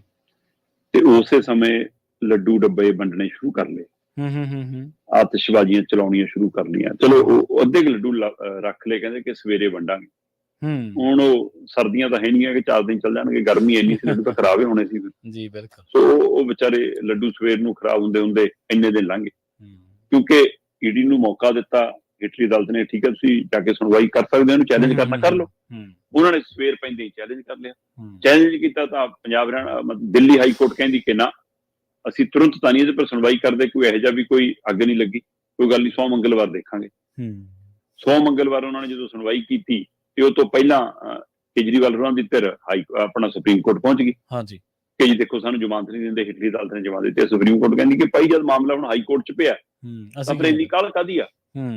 ਸੋ ਇਸ ਲਈ ਅਸੀਂ ਹੇਠਲੀ ਅਦਾਲਤ ਦੇ ਫੈਸਲੇ ਨੂੰ, ਸੁਪਰੀਮ ਕੋਰਟ ਦੀ ਕਾਰਵਾਈ ਨੂੰ ਅਜੇ ਬਾਚਾਂਗੇ, ਸਾਰਾ ਕੁਝ ਦੇਖਾਂਗੇ। ਜਦੋਂ ਸੁਪਰੀਮ ਕੋਰਟ ਕਹਿੰਦੀ, ਜਦੋਂ ਹਾਈ ਕੋਰਟ 'ਚੋਂ ਮਾਮਲਾ ਨਿਬੜ ਗਿਆ, ਫਿਰ ਸਾਡੇ ਕੋਲ ਆ ਜਾਓ। ਹੁਣ ਹਾਈ ਕੋਰਟ ਨੇ 100 ਮੰਗਲਵਾਰ ਕਿਹਾ ਸੀ, ਉਹਨਾਂ ਨੇ ਮੰਗਲਵਾਰ ਦੁਬਾਰਾ ਇਹਦੇ ਉੱਤੇ ਗੌਰ ਵਿਚਾਰ ਕੀਤਾ ਤੇ ਵਿਚਾਰ ਕਰਕੇ ਕੇਜਰੀਵਾਲ ਜੀ ਨੂੰ ਕਿਹਾ ਕਿ ਕੇਜਰੀਵਾਲ ਜੀ ਰਹੋ ਅਜੇ ਜੀ। ਹੇਠਲੀ ਅਦਾਲਤ ਦੇ ਫੈਸਲੇ ਨੂੰ ਹਾਈ ਕੋਰਟ ਨੇ ਰੱਦ ਕਰਤਾ ਜੀ। ਉਹਨਾਂ ਨੇ ਉਹਦੀ ਜ਼ਮਾਨਤ ਵਾਲੀ ਜਿਹੜੀ ਮਨਜ਼ੂਰੀ ਮਿਲੀ ਸੀ ਉਹਨੂੰ ਖਾਰਜ ਕਰਤਾ ਤੇ ਉਹਨਾਂ ਦੀ ਜ਼ਮਾਨਤ ਰੱਦ ਹੋਣ ਦਾ ਮਤਲਬ ਅਰਵਿੰਦ ਕੇਜਰੀਵਾਲ ਨੂੰ ਜੇਲ੍ਹ 'ਚ ਹੀ ਦਿਨ ਰਾਤ ਕੱਟਣਾ ਪੈਣਾ। ਹਾਂ, ਪਰ ਇਹਨਾਂ ਦੀ ਧਿਰ ਪਹਿਲਾਂ ਹੀ ਸੁਪਰੀਮ ਕੋਰਟ ਪਹੁੰਚੀ ਹੋਈ ਆ ਔਰ ਸੁਪਰੀਮ ਕੋਰਟ ਦੀ ਹਦਾਇਤ ਸੀ ਕਿ ਅਸੀਂ ਤਾਂ ਸੁਣਵਾਈ ਕਰਾਂਗੇ ਜਦੋਂ ਹਾਈ ਕੋਰਟ ਦਾ ਫੈਸਲਾ ਆ ਗਿਆ। ਹੁਣ ਹਾਈ ਕੋਰਟ ਦਾ ਫੈਸਲਾ ਆ ਗਿਆ, ਉਸ ਨੂੰ ਹੁਣ ਚੈਲੰਜ ਸੁਪਰੀਮ ਕੋਰਟ 'ਚ ਕੀਤਾ ਜਾਣਾ। ਸੁਪਰੀਮ ਕੋਰਟ ਕੀ ਹੇਠਲੀ ਅਦਾਲਤ ਦੇ ਫੈਸਲੇ ਨੂੰ ਕਾਇਮ ਰੱਖਣਾ, ਜ਼ਮਾਨਤ ਮਨਜ਼ੂਰ ਕਰਦੀ ਆ ਜਾਂ ਹਾਈ ਕੋਰਟ ਦੇ ਫੈਸਲੇ ਤੇ ਮੋਹਰ ਲਾਉਂਦੇ ਆ, ਜ਼ਮਾਨਤ ਨੂੰ ਰੱਦ ਹੀ ਰੱਖਦੀ ਆ। ਇਹ ਦੇਖਣ ਵਾਲੀ ਗੱਲ ਹੋਏਗੀ, ਕਿਉਂਕਿ ਹਾਈ ਕੋਰਟ ਕਹਿੰਦੀ ਕਿ ਦਲੀਲਾਂ ਨੂੰ ਚੰਗੀ ਤਰ੍ਹਾਂ ਵਾਚਿਆ ਹੀ ਨਹੀਂ ਗਿਆ, ਈਡੀ ਦੀਆਂ ਦਲੀਲਾਂ ਨੂੰ ਸੁਣਿਆ ਹੀ ਨਹੀਂ ਗਿਆ। ਈਡੀ ਦਮ ਭਰ ਰਹੀ ਹੈ ਕਿ ਸਾਡੇ ਕੋਲ ਤੱਥ ਹੈਗੇ, ਸਬੂਤ ਹੈਗੇ, ਸਾਰਾ ਕੁਛ ਹੈਗਾ ਤੇ ਇੱਧਰ ਇਹ ਕਹਿੰਦੇ ਕਿ ਸਿਰਫ ਬਿਆਨਬਾਜ਼ੀ ਹੈ। ਕੇਜਰੀਵਾਲ ਦੇ ਧਿਰ ਕਹਿੰਦੇ ਕਿ ਈਡੀ ਕੋਲ ਹੋਰ ਕੁਛ ਨਹੀਂ, ਸਵੈ ਬਿਆਨਬਾਜ਼ੀ ਤੋਂ ਇਹ ਜਾਣਬੁੱਝ ਕੇ ਫਸਾਇਆ ਜਾ ਰਿਹਾ। ਪਰ ਇਹ ਸਾਰੀ ਪ੍ਰਕਿਰਿਆ 'ਚ ਹਾਈ ਕੋਰਟ ਨੇ ਇਹ ਵੀ ਦੇਖਿਆ ਕਿ ਜੇਕਰ ਕੇਜਰੀਵਾਲ ਦੇ ਲਈ ਜੇਲ੍ਹ ਦੇ ਬੂਹੇ ਖੁੱਲ੍ਹਦੇ ਨੇ ਤਾਂ ਉਸ ਤੋਂ ਬਾਅਦ ਮਨੀਸ਼ ਸਿਸੋਦੀਆ ਤੇ ਬਾਕੀ ਸਾਰਿਆਂ ਲਈ ਫਿਰ ਰਾਹ ਖੁੱਲਦਾ, ਤਾਂ ਕਿਤੇ ਇਹ ਜਾਂਚ ਪ੍ਰਭਾਵਿਤ ਤਾਂ ਨਹੀਂ ਹੋਊਗੀ, ਕਿਤੇ ਮਾਮਲਾ ਪ੍ਰਭਾਵਿਤ ਤਾਂ ਨਹੀਂ ਹੋਊਗਾ। ਸੋ ਇਹ ਸਾਰੇ ਨੂੰ ਵੀ ਦੇਖਿਆ ਜਾ ਰਿਹਾ। ਇਸ ਲਈ ਕੇਜਰੀਵਾਲ ਹੋਰਾਂ ਲਈ ਫਿਲਹਾਲ ਜੇਲ੍ਹ 'ਚ ਹੀ ਰਹਿਣਾ ਪੈਣਾ, ਬਸ਼ਰਤੇ ਸੁਪਰੀਮ ਕੋਰਟ ਜਦੋਂ ਤੱਕ ਕੋਈ ਫੈਸਲਾ ਨਹੀਂ ਲੈਂਦੀ। ਸੋ ਅੱਜ ਸੁਪਰੀਮ ਕੋਰਟ ਦਾ ਬੂਹਾ ਦੁਬਾਰਾ ਖੜਕਾਇਆ ਜਾਣਾ, ਕਿਉਂਕਿ ਉੱਥੇ ਪਟੀਸ਼ਨ ਤਾਂ ਪਹਿਲਾਂ ਪਈ ਹੈ, ਬਸ ਉਹਨੂੰ ਦੱਸਣਾ ਹੀ ਹੈ ਕਿ ਲਓ ਜੀ ਹਾਈ ਕੋਰਟ ਦਾ ਫੈਸਲਾ ਆ ਗਿਆ। ਜੀ ਜੀ। ਤੇ ਸ਼ਰਮਾ ਜੀ, ਅਗਲੀ ਖਬਰ ਦੇ ਵੱਲ ਵਧੀਆ ਗੱਲ ਕਰੀਏ, ਮਾਂ ਬੋਲੀ ਪੰਜਾਬੀ ਦੀ। ਤੁਹਾਡੇ ਜਿਹੜੇ ਯਤਨ ਤੁਸੀਂ ਸ਼ੁਰੂ ਕੀਤੇ ਸੀ ਉਹਨਾਂ ਨੂੰ ਬੂਰ ਪਿਆ। ਤੁਸੀਂ ਸਾਰੇ ਮੈਂਬਰ ਪਾਰਲੀਮੈਂਟਾਂ ਨੂੰ ਚਿੱਠੀ ਲਿਖੀ ਸੀ, ਸਾਣੇ ਮਨੀਸ਼ ਤਿਵਾੜੀ, ਕਿ ਭਾਈ ਮਾਂ ਬੋਲੀ ਪੰਜਾਬੀ ਦੇ ਵਿੱਚ ਸਹੁੰ ਚੁੱਕੋ। ਪੰਜਾਬ ਦੇ ਮੈਂਬਰ ਪਾਰਲੀਮੈਂਟਾਂ ਨੇ ਤਕਰੀਬਨ ਸਾਰਿਆਂ ਨੇ ਇਸ ਸਾਡੀ ਮਾਂ ਬੋਲੀ ਪੰਜਾਬੀ ਦੇ ਵਿੱਚ ਸਹੁੰ ਚੁੱਕੀ ਹੈ ਜੀ। ਬਿਲਕੁਲ ਪ੍ਰਵੀਨ ਜੀ, ਇਹ ਚੰਗੀ ਖਬਰ ਸੀ ਕਿ ਸਾਡੇ ਪੰਜਾਬ ਦੇ ਚੁਣੇ ਹੋਏ ਸੰਸਦ ਮੈਂਬਰਾਂ ਨੇ, ਸਣੇ ਪੰਜਾਬ ਦੀ ਰਾਜਧਾਨੀ ਚੰਡੀਗੜ੍ਹ ਤੋਂ ਚੁਣੇ ਸੰਸਦ ਮੈਂਬਰ ਨੇ ਆਪਣੀ ਮਾਂ ਬੋਲੀ ਪੰਜਾਬੀ ਨੂੰ ਪਹਿਲ ਦਿੱਤੀ ਆ। ਸੋ ਇਸ ਲਈ ਉਹਨਾਂ ਦਾ ਸ਼ੁਕਰਾਨਾ, ਧੰਨਵਾਦ ਹੈ। ਮੈਂ ਧੰਨਵਾਦ ਵਾਲੀ ਚਿੱਠੀ ਵੀ ਉਹਨਾਂ ਨੂੰ ਭੇਜੀ ਹੈ। ਸੋ ਇਸ ਲਈ ਉਹਨਾਂ ਦਾ ਧੰਨਵਾਦ ਵੀ ਕੀਤਾ। ਇਹ ਇੱਕ ਚੰਗੀ ਬਿਰਤ ਹੈ। ਤੁਸੀਂ ਸੰਸਦ ਦੇ ਵਿੱਚ ਗੌਰ ਕਰੋ ਜੀ, ਜਦੋਂ ਸਹੁੰ ਚੁੱਕੀ ਜਾ ਰਹੀ ਸੀ ਨਰਿੰਦਰ ਮੋਦੀ ਨੇ ਹਿੰਦੀ 'ਚ ਸਹੁੰ ਚੁੱਕੀ, ਠੀਕ ਹੈ, ਜਦੋਂ ਕਿ ਗੁਜਰਾਤੀ ਚੱਕਣੀ ਚਾਹੀਦੀ ਸੀ ਨਰਿੰਦਰ ਮੋਦੀ ਤੇ ਅਮਿਤ ਸ਼ਾਹ ਨੂੰ ਵੀ ਤਾਂ ਲੱਗਦਾ ਹੈ ਨਾ, ਪਰ ਉਹਨਾਂ ਨੇ ਹਿੰਦੀ 'ਚ ਸਹੁੰ ਚੁੱਕੀ। ਚਲੋ ਉਹ ਤੋਂ ਬਾਅਦ ਕੁਝ ਕੈਬਨਿਟ ਮੰਤਰੀਆਂ ਨੇ ਹਿੰਦੀ 'ਚ ਵੀ ਚੁੱਕੀ ਆ, ਪਰ ਜ਼ਿਆਦਾਤਰ ਸੰਸਦ ਮੈਂਬਰਾਂ ਨੇ ਜਿਹੜੇ ਸੂਬੇ ਤੋਂ ਆਉਂਦੇ ਸੀ ਉੱਥੋਂ ਦੀ ਆਪਣੀ ਮਾਂ ਬੋਲੀ ਚੁੱਕੀ। ਸੋ ਉਸੇ ਪਿਰਤ ਦੇ ਵਿੱਚ ਜਦੋਂ ਪੰਜਾਬੀ ਸਹੁੰ ਚੁੱਕੀ ਗਈ ਤਾਂ ਬਿਲਕੁਲ ਸਾਡਾ ਮਾਣ ਵਧਿਆ, ਮਾਂ ਬੋਲੀ ਪੰਜਾਬੀ ਦਾ ਸਨਮਾਨ ਵਧਿਆ ਸੰਸਦ ਦੇ ਵਿੱਚ। ਪੰਜਾਬ ਦੇ ਚੁਣੇ ਹੋਏ 13 ਸੰਸਦ ਮੈਂਬਰ ਤੇ ਚੰਡੀਗੜ੍ਹ ਦੇ ਚੁਣੇ ਹੋਏ ਇੱਕ ਸੰਸਦ ਮੈਂਬਰ, 14 ਦੇ 14 ਨੂੰ ਆਪਾਂ ਆਸ ਰੱਖਦੇ ਸੀਗੇ ਕਿ ਪੰਜਾਬੀ 'ਚ ਸਹੁੰ ਚੁੱਕਣਗੇ, ਪਰ ਆਪਾਂ ਇੱਕ ਤਰ੍ਹਾਂ ਨਾਲ ਯਾਦ ਪੱਤਰ ਉਹਨਾਂ ਨੂੰ ਭੇਜਿਆ ਸੀ। ਮੈਂ ਇੱਕ ਤਰ੍ਹਾਂ ਨਾਲ ਯਾਦ ਪੱਤਰ 'ਚ ਲਿਖ ਕੇ ਬੇਨਤੀ ਕੀਤੀ ਸੀ ਕਿ ਬੇਨਤੀ ਹੈ ਕਿ ਆਪ ਜੀ ਜਦੋਂ ਭਾਰਤ ਦੀ ਸੰਸਦ 'ਚ ਬਤੌਰ ਸੰਸਦ ਮੈਂਬਰ ਸਹੁੰ ਚੁੱਕੋ ਤਾਂ ਉਹ ਤੁਹਾਡੀ ਆਪਣੀ ਮਾਂ ਬੋਲੀ ਪੰਜਾਬੀ 'ਚ ਹੋਵੇ। ਸ਼ਾਇਦ ਨਾਲੋਂ ਮਿੱਠੀ ਮਾਂ ਬੋਲੀ ਪੰਜਾਬੀ ਦੇ ਗੁਰਮੁਖੀ ਲਿਪੀ ਵਾਲੇ ਬੋਲ ਜਦੋਂ ਸੰਸਦ ਵਿੱਚ ਤੁਹਾਡੇ ਮੁਖ ਤੋਂ ਉਚਾਰੇ ਜਾਣਗੇ ਤਾਂ ਹਰ ਪੰਜਾਬੀ ਦਾ ਸਿਰ ਮਾਣ ਨਾਲ ਉੱਚਾ ਹੋ ਜਾਵੇਗਾ। ਸੋ ਇਸ ਤਰ੍ਹਾਂ ਇਹ ਇੱਕ ਸੁਨੇਹਾ, ਮਿੱਠਾ ਸੁਨੇਹਾ ਦੇ ਕੇ ਚਿੱਠੀ ਭੇਜੀ ਸੀ ਜਿਹਦਾ ਉਹਨਾਂ ਨੇ ਮਾਣ ਰੱਖਿਆ। 7 ਸੰਸਦ ਮੈਂਬਰ ਸੀ ਕਾਂਗਰਸ ਦੇ, ਜਿਨ੍ਹਾਂ ਚੋਂ ਚਰਨਜੀਤ ਚੰਨੀ, ਅਮਰਿੰਦਰ ਸਿੰਘ ਰਾਜਾ ਵੜਿੰਗ, ਧਰਮਵੀਰ ਗਾਂਧੀ, ਡਾਕਟਰ ਅਮਰ ਸਿੰਘ, ਗੁਰਜੀਤ ਸਿੰਘ ਔਜਲਾ, ਸੁਖਜਿੰਦਰ ਰੰਧਾਵਾ, ਸ਼ੇਰ ਸਿੰਘ ਘੁਬਾਇਆ। 3 ਸੰਸਦ ਮੈਂਬਰ ਸੀ ਆਮ ਆਦਮੀ ਪਾਰਟੀ ਦੇ, ਗੁਰਮੀਤ ਸਿੰਘ ਮੀਥੇਰ, ਰਾਜਕੁਮਾਰ ਚੱਬੇਵਾਲ, ਮਾਲਵਿੰਦਰ ਕੰਗ। 2 ਸੀਗੇ ਆਜ਼ਾਦ ਉਮੀਦਵਾਰ, ਸਰਬਜੀਤ ਸਿੰਘ ਖਾਲਸਾ ਤੇ ਅੰਮ੍ਰਿਤਪਾਲ ਸਿੰਘ, ਜਿਨ੍ਹਾਂ ਚੋਂ ਅੰਮ੍ਰਿਤਪਾਲ ਸਿੰਘ ਨੂੰ ਵੀ ਹਾਕ ਪਈ ਹੈ ਨਾ, ਪਰ ਉਹ ਔਜਲਾ ਤੋਂ ਬਾਅਦ ਉਹਨਾਂ ਨੂੰ ਹਾਕ ਪਈ ਤੇ ਉਹ ਹਾਜ਼ਰ ਨਹੀਂ ਸੀਗੇ, ਕਿਉਂਕਿ ਉਹ ਤਾਂ ਜੇਲ੍ਹ 'ਚ ਨੇ, ਉਹਨਾਂ ਨੂੰ ਪੈਰੋਲ ਹੀ ਨਹੀਂ ਦਿੱਤੀ ਗਈ। ਤੋਂ ਫਿਰ ਇਸ ਲਈ ਉਹ ਤੋਂ ਬਾਅਦ ਫਿਰ ਮਤਲਬ ਅਗਲੇ ਨੂੰ ਹਾਕ ਮਾਰੀ। ਮੈਂ ਕਿਹਾ ਚਰਨਜੀਤ ਚੰਨੀ ਨੂੰ ਉਹ ਤੋਂ ਬਾਅਦ ਸ਼ਾਇਦ ਫਿਰ ਸਹੁੰ ਚੁਕਾਈ ਗਈ। ਤੋਂ ਇਸ ਲਈ ਉਹ ਸਿਰਫ ਅੰਮ੍ਰਿਤਪਾਲ ਸਿੰਘ ਹੋਰੀ ਰਹਿ ਗਏ। ਚੱਕਣੀ ਉਹਨਾਂ ਨੇ ਵੀ ਪੰਜਾਬੀ 'ਚ ਜਿੱਦਣ ਵੀ ਉਹਨਾਂ ਨੂੰ ਬਾਹਰ ਲਿਆਂਦਾ ਜਾਂਦਾ ਹੈ ਨਾ। ਤੇ ਫਿਰ ਸਰਬਜੀਤ ਸਿੰਘ ਖਾਲਸਾ ਨੇ ਵੀ ਪੰਜਾਬੀ ਸਹੁੰ ਚੁੱਕੀ। ਇਸੇ ਤਰ੍ਹਾਂ ਅਕਾਲੀ ਦਲ ਦੀ ਇੱਕੋ ਇੱਕ ਸੰਸਦ ਮੈਂਬਰ ਹਰਸਿਮਰਤ ਕੌਰ ਬਾਦਲ ਨੇ ਵੀ ਪੰਜਾਬੀ ਸਹੁੰ ਚੁੱਕੀ, ਜਦੋਂ ਕਿ ਇਨਕਲਾਬ ਜਿੰਦਾਬਾਦ ਦਾ ਨਾਅਰਾ ਵੀ ਦਿੱਤਾ ਗਿਆ ਹੈ ਨਾ, ਤੇ ਵਾਹਿਗੁਰੂ ਜੀ ਖਾਲਸਾ ਵਾਹਿਗੁਰੂ ਜੀ ਫਤਿਹ ਵੀ ਹੈ ਨਾ ਬੁਲਾਈ ਗਈ। ਤੇ ਇਸੇ ਤਰ੍ਹਾਂ ਗੁਰਜੀਤ ਔਜਲਾ ਹੋਰਾਂ ਨੇ ਵੀ ਸੰਵਿਧਾਨ ਦਾ ਨਾਅਰਾ ਵੀ ਦਿੱਤਾ, ਜੈ ਜਵਾਨ ਜੈ ਕਿਸਾਨ ਦੇ ਨਾਅਰੇ ਵੀ ਗੂੰਜੇ। ਸੋ ਪਰ ਮਾਂ ਬੋਲੀ ਪੰਜਾਬੀ ਦੇ ਵਿੱਚ ਜਿਹੜੀ ਅਪੀਲ ਗਈ, ਜਿਹੜਾ ਸੁਨੇਹਾ ਗਿਆ ਜਾਂ ਸੰਦੇਸ਼ ਗਿਆ, ਇਹਦੇ ਨਾਲ ਮਾਣ ਵਧਿਆ। ਤੇ ਇੱਕ ਅਪੀਲ ਮੈਂ ਇਹਨਾਂ ਨੂੰ ਇਹ ਵੀ ਕੀਤੀ ਸੀ ਕਿ ਕੋਸ਼ਿਸ਼ ਕਰਿਓ ਉੱਥੇ ਪੰਜਾਬ ਦੇ ਪੁੱਤ ਬਣ ਕੇ ਖੜੇ ਹੋ, ਪਾਰਟੀਆਂ ਦੇ ਨੁਮਾਇੰਦੇ ਨਹੀਂ। ਸੋ ਹੁਣ ਅਜੇ ਉਹਦੇ ਉੱਤੇ ਵੀ ਸਾਡੀ ਨਜ਼ਰ ਆ, ਕਿਉਂਕਿ ਕੱਲ ਭਗਵੰਤ ਮਾਨ ਵੀ ਉਸ ਸਮੇਂ ਉੱਥੇ ਹਾਜ਼ਰ ਸੀ। ਉਹਨਾਂ ਨੇ ਆਪਣੇ 3 ਸੰਸਦ ਮੈਂਬਰਾਂ ਨਾਲ ਫੋਟੋਆਂ ਖਿਚਾ ਕੇ ਪਾਈਆਂ ਵੀ, ਤੇ ਕਿਹਾ ਮੈਂ ਇਹਨਾਂ 3 ਨੂੰ ਵਧਾਈ ਦਿੰਦਾ, ਜਦੋਂ ਕਿ ਮੁੱਖ ਮੰਤਰੀ ਹੋਣ ਦੇ ਨਾਤੇ ਉਹ 13 ਨੂੰ ਵਧਾਈ ਦੇ ਸਕਦੇ ਸੀ। ਬਿਲਕੁਲ ਸਹੀ। ਪਰ ਉਹ ਪਾਰਟੀ ਦੇ ਨੁਮਾਇੰਦੇ ਹੀ ਬਣ ਕੇ ਵਿੱਚ ਉਤਰੇ। ਉਹਨਾਂ ਨੇ ਪਾਰਟੀ ਦੇ ਬੰਦਿਆਂ ਨੂੰ ਚੰਗਾ ਲੱਗਿਆ। ਇਸ ਸੰਸਦ ਦੇ ਵਿੱਚ ਜਿੱਥੇ ਪੰਜਾਬੀ ਸਹੁੰ ਚੁੱਕੀ ਗਈ, ਉੱਥੇ ਕੰਨੜ 'ਚ ਵੀ ਸਹੁੰ ਚੁੱਕੀ ਗਈ ਹੈ, ਉੱਥੇ ਤੇਲਗੂ 'ਚ ਵੀ ਸਹੁੰ ਚੁੱਕਣ ਵਾਲੇ ਸੀਗੇ, ਉੱਥੇ ਮਲਿਆਲਮ ਵੀ ਸੀ, ਉੱਥੇ ਮਰਾਠੀ ਵੀ ਸੀ, ਉੱਥੇ ਗੁਜਰਾਤੀ ਵੀ ਸੀ, ਉੱਥੇ ਹਿੰਦੀ ਵੀ ਸੀ, ਉੱਥੇ ਸੰਸਕ੍ਰਿਤ ਵੀ ਸੀ, ਉੱਥੇ ਡੋਗਰੀ ਵੀ ਸੀ, ਉੱਥੇ ਬੰਗਾਲੀ ਵੀ, ਅਸਮੀ ਵੀ, ਉੜੀਆ ਵੀ ਤੇ ਅੰਗਰੇਜ਼ੀ ਵਾਲੇ ਵੀ ਸੀ। ਸੋ ਪਰ ਖੇਤਰੀ ਭਾਸ਼ਾਵਾਂ ਦਾ ਮਾਣ ਵਧਿਆ, ਇਹਦੇ ਵਿੱਚ ਕੋਈ ਦੋ ਰਾਏ ਨਹੀਂ। ਬਹੁਤ ਚੰਗਾ ਲੱਗਿਆ।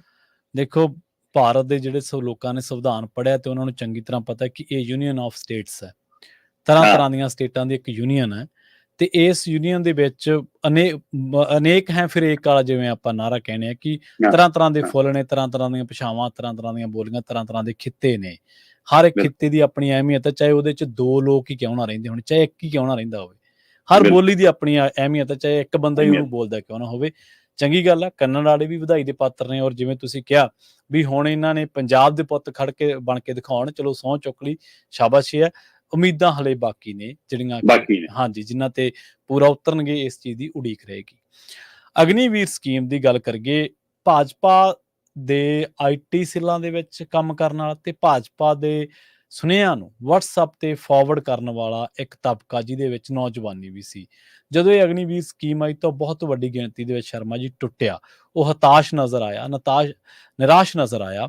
ਹੁਣ ਅਗਨੀਵੀਰ ਸਕੀਮ ਦੇ ਵਿੱਚ ਬਦਲਾਅ ਕਰਨ ਬਾਰੇ ਮੋਦੀ ਸਰਕਾਰ ਸੋਚ ਰਹੀ ਹੈ ਜੀ। ਦੇਖੋ, ਇਸ ਵਾਰ ਸਰਕਾਰ ਕਈ ਚੀਜ਼ਾਂ 'ਚ ਬਦਲਾਅ ਕਰਨ ਬਾਰੇ ਸੋਚ ਰਹੀ ਹੈ, ਬਿਨਾਂ ਸੰਵਿਧਾਨ ਤੋਂ। ਬਿਲਕੁਲ। ਭਾਜਪਾ ਨੂੰ ਹੁਣ ਲੱਗ ਰਿਹਾ ਕਿ ਨਹੀਂ, ਇਹ ਅਸੀਂ ਜਿਹੜੇ ਪੰਗੇ ਲੈ ਬੈਠੇ ਉਹਦਾ ਨਤੀਜਾ ਅਸੀਂ ਭੋਗ ਰਹੇ ਹਾਂ। ਖਾਸ ਕਰ ਮੈਂ ਅਗਨੀਵੀਰ ਦੇ ਹਵਾਲੇ ਨਾਲ ਗੱਲ ਕਰਾਂ, ਜਦੋਂ ਅਗਨੀਵੀਰ ਯੋਜਨਾ ਆਈ, ਤੁਸੀਂ ਦਰੁਸਤ ਫਰਮਾਇਆ ਕਿ ਨੌਜਵਾਨ ਵਰਗ ਨੂੰ ਸੱਟ ਲੱਗੀ। ਉਹ ਚਾਹੇ ਯੂਪੀ ਦਾ ਸੀ, ਚਾਹੇ ਹਰਿਆਣੇ ਦਾ ਸੀ, ਚਾਹੇ ਪੰਜਾਬ ਦਾ ਸੀ, ਜਾਂ ਹੋਰਨਾਂ ਸੂਬਿਆਂ ਸੀ, ਉਹਦਾ ਅਸਰ ਦਿਖਿਆ ਵੀ ਫਿਰ ਵੋਟਾਂ 'ਚ। ਤੇ ਦੂਸਰੇ ਪਾਸੇ ਵਿਰੋਧੀ ਧਿਰ ਨੇ ਇਸ ਨੂੰ ਵੱਡਾ ਏਜੰਡਾ ਬਣਾਇਆ ਵੀ। ਬੇਸ਼ੱਕ ਅਗਲੇ ਸੱਤਾ 'ਚ ਨਹੀਂ ਆਏ, ਪਰ ਉਹਨਾਂ ਨੇ ਇਹ ਦਮ ਜ਼ਰੂਰ ਭਰਿਆ ਕਿ ਜੇ ਅਸੀਂ ਆਏ ਤਾਂ ਅਗਨੀਵੀਰ ਖਤਮ ਕਰਾਂਗੇ, ਇਹ ਯੋਜਨਾ ਹੀ ਖਤਮ ਕਰਾਂਗੇ। ਕਿਉਂਕਿ ਅਗਨੀਵੀਰ ਯੋਜਨਾ ਦਾ ਸਭ ਤੋਂ ਪਹਿਲਾ ਵਿਰੋਧ ਫੌਜ 'ਚੋਂ ਰਿਟਾਇਰਡ ਹੋਏ ਵੱਡੇ ਅਹੁਦਿਆਂ ਵਾਲੇ ਅਧਿਕਾਰੀਆਂ ਨੇ ਕੀਤਾ।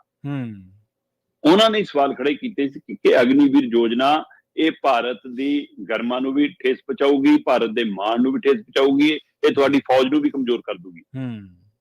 ਮਤਲਬ 6 ਮਹੀਨੇ 'ਚ ਕਿਹੜੀ ਟ੍ਰੇਨਿੰਗ ਕਹਿੰਦੇ ਹੈ ਨਾ, 4 ਸਾਲ ਦਾ ਕਿਹੜਾ ਜਜ਼ਬਾ, ਮਤਲਬ ਕਿ 4 ਸਾਲ 'ਚ ਬੰਦੇ ਨੂੰ ਕੁਰਬਾਨ ਹੋਣ ਦਾ ਜਜ਼ਬਾ ਜਾਗ ਗਿਆ। ਇਹ ਤਾਂ ਉਹੀ ਹੈ ਨਾ ਜੋ ਅਸੀਂ ਗੱਲ ਕਰ ਰਹੇ ਹਾਂ ਕਿ ਰੂਸ ਦੇ ਵਿੱਚ ਮੁੰਡੇ ਗਏ ਸੀ ਤੇ ਉਹਨਾਂ ਨੂੰ ਜਬਰੀ ਫੌਜ 'ਚ ਤਾਰਤਾ। ਤਾਂ ਉਹੀ ਪ੍ਰਕਿਰਿਆ ਜੀ ਬਿਲਕੁਲ, ਕਿ ਸਿਰਫ ਲਾਲਚ ਇੰਨੇ ਪੈਸੇ ਲੈ ਕੇ ਤੁਸੀਂ ਘਰੇ ਬਹਿ ਜਾਓ, 4 ਸਾਲ ਬਾਅਦ ਉਹ ਤੋਂ ਬਾਅਦ ਹੋਰ ਨੌਕਰੀ ਕਰ ਲਿਓ।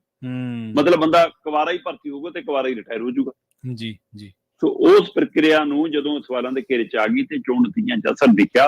ਹੁਣ ਭਾਜਪਾ ਜੇ ਜਨਤਕ ਤਾਂ ਨਹੀਂ ਹੋਈ, ਪਰ ਗੁਪਤ ਮੀਟਿੰਗਾਂ ਕਰਕੇ ਮਾਹਿਰਾਂ ਨੂੰ ਇਹਦੇ ਪਰ ਲਾ ਦਿੱਤਾ ਤੇ ਕੰਮ ਸ਼ੁਰੂ ਹੋ ਗਿਆ ਕਿ ਅਗਨੀਵੀਰ ਯੋਜਨਾ ਨੂੰ ਨਵਾਂ ਰੂਪ ਦਿੱਤਾ ਜਾਵੇ।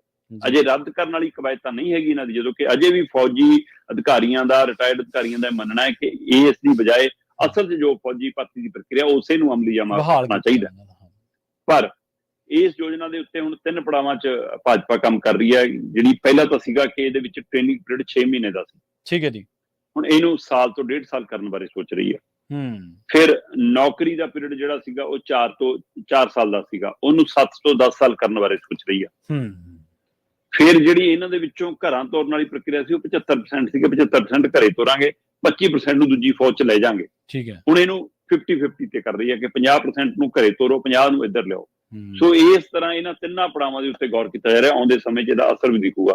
ਹੁਣ ਤਾਂ GST ਵਾਲਾ ਵੀ, ਪੈਟਰੋਲ ਡੀਜ਼ਲ ਵਾਲਾ ਵੀ ਸੋਚਣ ਲੱਗੇ ਨੇ, ਹੈ ਨਾ, ਤੇ ਆ ਜਿਹੜੇ ਕਾਨੂੰਨ ਲਿਆਂਦੇ ਸੀ ਉਹਨਾਂ ਨੂੰ ਠੰਡੇ ਵਾਸਤੇ ਪਾਉਣ ਬਾਰੇ ਸੋਚਣ ਲੱਗੇ ਨੇ। ਸੋ ਕਈ ਚੀਜ਼ਾਂ ਸੋਚਣੀਆਂ ਪੈਣੀਆਂ, ਕਾਫੀ ਕੁਝ ਬਦਲਾਅ ਕਰਨਾ ਪੈਣਾ ਆਪਣੇ ਵਿਚਾਰ 'ਚ ਵੀ, ਆਪਣੀ ਸੋਚ 'ਚ ਵੀ, ਤੇ ਆਪਣੇ ਏਜੰਡਿਆਂ 'ਚ ਵੀ। ਸੋ ਨਹੀਂ ਤਾਂ ਫਿਰ 5 ਸਾਲ ਚੱਲਣਾ ਬਹੁਤ ਔਖਾ ਭਾਜਪਾ ਲਈ। ਮੈਂ ਅਕਸਰ ਹੀ ਇੱਕ ਗੱਲ ਸ਼ਰਮਾ ਜੀ ਵਰਤਦਾ ਹੁੰਦਾ ਵੀ ਜਦੋਂ ਤੁਸੀਂ ਸੱਤਾ ਦੇ ਸਿੰਘਾਸਨ ਤੇ ਹੁੰਦੇ ਆ ਨਾ, ਤੁਹਾਨੂੰ ਲੱਗਦਾ ਕਿ ਚੀਜ਼ਾਂ ਇਸੇ ਤਰ੍ਹਾਂ ਹੀ ਚੱਲਦੀਆਂ ਰਹਿਣਗੀਆਂ। ਤੁਸੀਂ ਵਹਿਮ ਪਾ ਲੈਂਦੇ ਕਿ ਜਿਵੇਂ ਮੈਂ ਕਹਿ ਦਾਂਗਾ ਉਵੇਂ ਹੋ ਜਾਊਗਾ, ਜਿਵੇਂ ਅਸੀਂ ਪਾਲਿਸੀ ਲਿਆਵਾਂਗੇ ਉਹ ਐਕਸੈਪਟ ਹੋ ਜੂਗੀ, ਪਰ ਇਸ ਤਰ੍ਹਾਂ ਨਹੀਂ ਹੁੰਦਾ। ਸਮਾਜ ਸਾਰਾ ਕੁਝ ਗੱਲਾਂ ਦੇ ਉੱਤੇ ਤੁਹਾਡੇ ਨਾਲ ਹੁੰਦਾ, ਕੁਝ ਗੱਲਾਂ ਦੇ ਉੱਤੇ ਤੁਹਾਡੇ ਨਾਲ ਸਹਿਮਤ ਨਹੀਂ ਹੁੰਦਾ। ਠੀਕ ਹੈ, ਤੁਸੀਂ ਉਹ ਬੜੀਆਂ ਕਿਉਂਕਿ UPA 2 ਦੇ ਵਿੱਚ ਭ੍ਰਿਸ਼ਟਾਚਾਰ ਸਿਰੋਂ ਪਾਰ ਲੰਘਣ ਕਰਕੇ ਭਾਜਪਾ ਨੂੰ ਮੌਕਾ ਮਿਲਿਆ। ਉਹ ਵੇਵ ਚੱਲੀ ਇੱਕ ਅੰਨਾ ਹਜ਼ਾਰੇ ਵਾਲੀ, ਉਹਨੇ ਐਂਟੀ ਕਰਪਸ਼ਨ ਦੇ ਮਾਮਲੇ ਦੇ ਵਿੱਚ ਲੋਕਾਂ ਨੂੰ ਇਹ ਲੱਗਿਆ ਕਿ ਕਾਂਗਰਸ ਹੁਣ ਇਹੋ ਜਿਹੀ ਬਿਮਾਰੀ ਬਣ ਚੁੱਕੀ ਜਿੱਤੋਂ ਨਿਜਾਤ ਪਾਈ ਜਾਵੇ। ਉਹਦੇ ਵਿੱਚ ਤੁਸੀਂ 15-15 ਲੱਖ ਦੀ ਗੱਲ ਕਰਕੇ ਆਏ, 2 ਕਰੋੜ ਨੌਕਰੀਆਂ ਦਾ ਵਾਅਦਾ ਕਰਕੇ ਲੋਕਾਂ ਨੂੰ ਲੱਗਿਆ ਚੰਗੀ ਗੱਲ ਹੈ। ਬਾਅਦ ਦੇ ਵਿੱਚ ਤੁਸੀਂ ਦੂਜੀ ਵਾਰੀ ਪੁਲਵਾਮਾ ਤੇ ਵੋਟਾਂ ਮੰਗ ਲਈਆਂ ਲੋਕਾਂ ਨੇ, ਚਲੋ ਇਮੋਸ਼ਨਲ ਕਰਕੇ ਪਾਤੀਆਂ। ਪਰ 10 ਸਾਲਾਂ ਬਾਅਦ, ਜਿਵੇਂ ਤੁਸੀਂ ਇੱਕ ਦਿਨ ਮੈਨੂੰ ਚੰਗੀ ਤਰ੍ਹਾਂ ਯਾਦ ਆ ਸ਼ਰਮਾ ਜੀ, ਤੁਸੀਂ ਕਿਹਾ ਕਿ 10 ਕੰਮ ਵੀ ਹੈ ਨਹੀਂਗੇ। 10 ਸਾਲਾਂ ਬਾਅਦ ਦਾ ਗਿਣਾਉਣ ਵਾਲੇ 10 ਕੰਮ ਵੀ ਹੈ ਨਹੀਂਗੇ, ਤੇ ਅਗਲੇ 5 ਸਾਲਾਂ ਵਾਸਤੇ ਕੀ ਕਰਾਂਗੇ, ਉਹ 5 ਵੀ ਹੈ ਨਹੀਂਗੇ। ਮਤਲਬ ਐਡੀ ਅਣਹੋਂਦ ਪਾਲਿਸੀ ਦੀ, ਐਡੀ ਗੈਰ ਹਾਜ਼ਰੀ ਨੀਤੀ ਦੀ, ਐਡੀ ਗੈਰ ਹਾਜ਼ਰੀ ਏਜੰਡੇ ਦੀ ਕਿਵੇਂ ਚੱਲੂਗਾ ਕੰਮ? ਕਿਵੇਂ ਚੱਲੂਗਾ? ਹਾਂਜੀ, ਨਿਰਾ IT ਸੈੱਲਾਂ ਦੇ ਜਾਂ TV ਡਿਬੇਟਾਂ ਦੇ ਆਸਰੇ ਤਾਂ ਨਹੀਂ ਨਾ ਸਾਰਾ ਕੁਝ ਚੱਲਦਾ। ਨਹੀਂ ਚੱਲਦਾ। ਜੀ ਸ਼ਰਮਾ ਜੀ, ਬਹੁਤ-ਬਹੁਤ ਧੰਨਵਾਦ ਇਹਨਾਂ ਜਾਣਕਾਰੀਆਂ ਦੇ ਲਈ ਜੀ। ਬਹੁਤ ਸ਼ੁਕਰੀਆ ਜੀ। ਪ੍ਰੋਗਰਾਮ ਖਬਰ ਤੇ ਨਜ਼ਰ ਨੂੰ ਆਪਾਂ ਇੱਥੇ ਹੀ ਸਮਾਪਤ ਕਰਾਂਗੇ, ਪਰ ਜਾਂਦੇ ਇੱਕ ਅਹਿਮ ਜਾਣਕਾਰੀ ਤੁਹਾਡੇ ਸਾਰਿਆਂ ਨਾਲ ਸਾਂਝੀ ਕਰਦੇ ਚੱਲੀਏ। ਪੰਜਾਬੀ ਰੇਡੀਓ USA ਤੇ ਪੰਜਾਬੀ ਕਲਚਰ ਸੈਂਟਰ USA ਦੇ ਸਹਿਯੋਗ ਦੇ ਨਾਲ ਆਰਟ ਕੈਂਪ ਜਿਹੜਾ ਕਿ 8 ਜੁਲਾਈ ਤੋਂ 13 ਜੁਲਾਈ ਤੱਕ ਲੱਗਣ ਜਾ ਰਿਹਾ, ਤੇ ਇਹਦੇ ਵਿੱਚ 8 ਤੋਂ ਲੈ ਕੇ 18 ਸਾਲ ਦੇ ਬੱਚੇ ਨੇ ਜਿਹੜੇ ਉਹ ਭਾਗ ਲੈ ਸਕਣਗੇ। ਸੀਟਾਂ ਲਿਮਟਡ ਨੇ, ਛੇਤੀ ਤੋਂ ਛੇਤੀ ਆਪਣੇ ਬੱਚਿਆਂ ਨੂੰ ਰਜਿਸਟਰ ਕਰਵਾਓ। ਬੜੀ ਮਾਮੂਲੀ ਜੀ ਫੀਸ ਹੈ। 408 722 7698 ਨੰਬਰ ਹੈ। 408 272 5200 ਇੱਕ ਨੰਬਰ ਹੋਰ ਹੈ। ਤੁਸੀਂ ਇਸ ਨੰਬਰ ਤੇ ਕਾਲ ਕਰਕੇ ਆਪਣੇ ਬੱਚੇ ਦੀ ਏਜ ਬਾਰੇ ਤੇ ਉਹਦੀਆਂ ਕਲਾਸਾਂ ਬਾਰੇ ਸਾਡੇ ਤੋਂ ਜਾਣਕਾਰੀ ਲਓ। ਤੇ ਇਸ ਆਰਟ ਕੈਂਪ ਦੇ ਵਿੱਚ ਜਿਹੜੇ ਬੱਚਿਆਂ ਨੂੰ ਪੜ੍ਹਾਉਣ ਆ ਰਹੇ ਨੇ, ਸੁਖਪ੍ਰੀਤ ਸਿੰਘ ਆਰਟ ਇੰਸਟਰਕਟਰ ਨੇ, ਔਰ ਬੜੀਆਂ ਸੋਹਣੀਆਂ ਪੇਂਟਿੰਗਸ ਨੇ। ਉਹ ਆਪਣੀ ਪੇਂਟਿੰਗਸ ਦੀਆਂ ਤਸਵੀਰਾਂ ਦੀ ਪ੍ਰਦਰਸ਼ਨੀ ਵੀ ਲਾਉਣਗੇ। ਸੋ ਜ਼ਰੂਰ ਪਹੁੰਚੋ 2125 ਨਾਰਥ ਬਾਰਟਨ ਐਵਨਿਊ ਫ੍ਰੈਜ਼ਨੋ ਵਿਖੇ, 21225 ਨਾਰਥ ਬਾਰਟਨ ਐਵਨਿਊ ਫ੍ਰੈਜ਼ਨੋ ਦੇ ਵਿੱਚ ਇਹ ਜਿਹੜਾ ਆਰਟ ਕੈਂਪ ਲੱਗਣ ਜਾ ਰਿਹਾ 8 ਜੁਲਾਈ ਤੋਂ 13 ਜੁਲਾਈ ਤੱਕ। ਸ਼ਰਮਾ ਜੀ, ਇੱਕ ਵਾਰ ਫਿਰ ਤੋਂ ਬਹੁਤ ਧੰਨਵਾਦ ਜੀ। ਸਤਿ ਸ਼੍ਰੀ ਅਕਾਲ। ਬਹੁਤ ਧੰਨਵਾਦ। ਸਤਿ ਸ਼੍ਰੀ ਅਕਾਲ ਜੀ।